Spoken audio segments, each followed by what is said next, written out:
Dagsana ang mga tao sa paligid ko dito sa 5th Avenue. Ito ang magiging sentro ng New Year's Eve countdown sa Taguig City. Alam nyo, sa pag-ikot-ikot namin kanina ng aking team, alam nyo, tanghali pa lang, may mga nakapila na.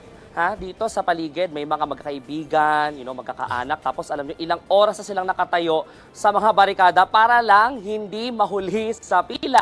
Oo, at hindi pa sila nagpatinag kahit umambon kaninang hapon kasi kanya-kanya silang labas ng payong dyan kanina. So para sa kanila, syempre, sulit ang paghihintay, makita lang ang kanilang mga paboritong artista. Balik sa inyo.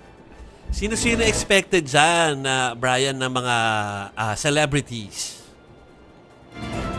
Ayan, Jovi, Sandy Puersa ang local acts at international acts para sa tinatawag na NYE at the 5th. Ito ay isang yearly event naman na organize kasi ng BGC and lagi nilang ugali na mag-invite ng both local and international acts.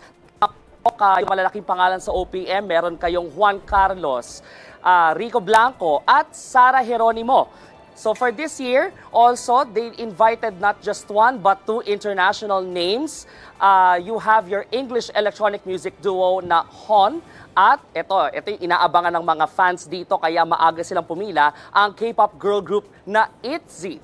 Complete attendance ang 5 miyembro ng K-pop girl group na ito dahil noong August, nag-perform sila rito sa bansa pero naka-health break yung isa. So 4 lang sila noong August.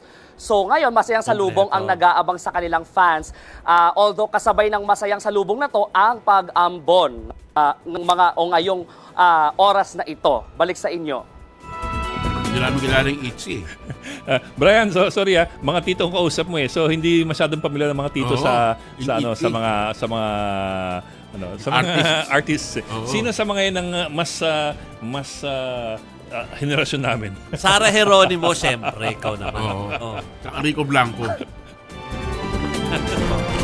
Oo, Sarah G. Syempre, lalo yung mga nanay dito, may nakaustong mga isang nanay rito, yung anak niya, fan ng ITZY. Tapos nang matanong namin siya, pero nahiya siya magpa-interview, sabi niya, fan siya ni Sarah G.